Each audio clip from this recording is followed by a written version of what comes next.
Hi everybody, welcome to week 2 and our first unit of English 102.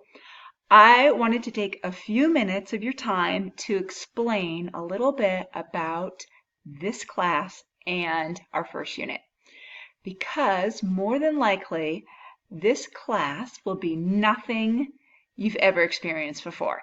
So I know a lot of people think, oh, academic writing or persuasive writing. Yeah, I've done that before. I had to write a research paper in high school, or I've had to write argumentative or persuasive papers before. And a lot of times people come in with this mindset that they already know how to do it. And so they're ready to just jump right in and start. Well, in this class, we are going to rewind way back to the foundations of strong academic argumentative writing.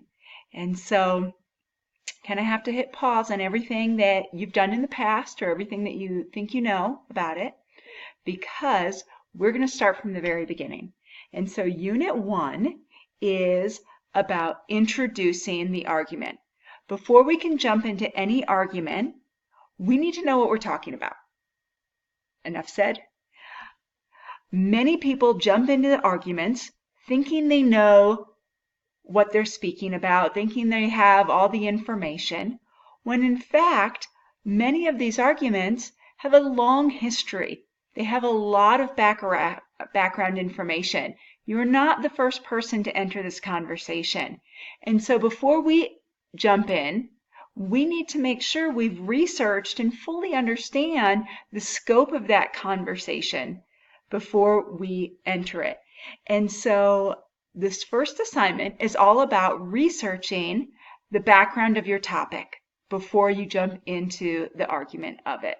And so you're going to remain totally neutral in this first paper, which can be really hard for people, especially if you have some pretty strong opinions around the topic that you're going to be working on.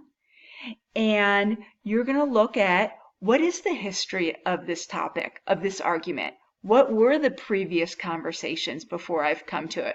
What are the important definitions to know? And this really serves two purposes.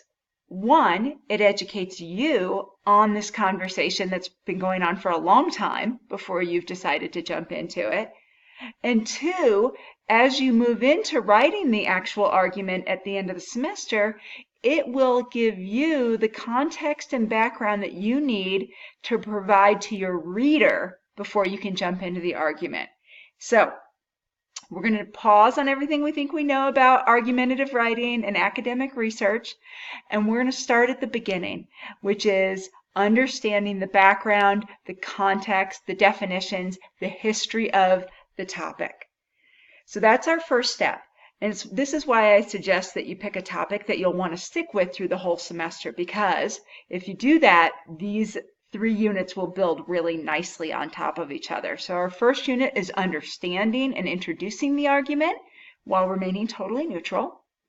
The second unit down the road, not yet, but down the road, will be understanding and analyzing both sides. How does each side argue on this topic? What strategies, what rhetoric are they using? So we dig a little deeper on both sides of the topic. And then our third unit at the end of the semester will actually be the time where we have enough information, we have enough background and research and analysis completed that we are ready to enter the argument to build a credible, well-researched, well-rounded argument for our readers. So I just wanted to say that a lot of students are kind of ready to jump right in and write that argument, and I'm saying we're going to rewind. We're going to start at the very foundation of what makes a solid academic argumentative essay. So I'll have a second video on academic research for those that want some help with that. It's going to be really a great resource that hopefully you'll use throughout the semester, because we do need academic sources. So if you have any questions, reach out. Please read Essay 1 assignment carefully. Read it multiple times, and we'll get started there. Have a great day.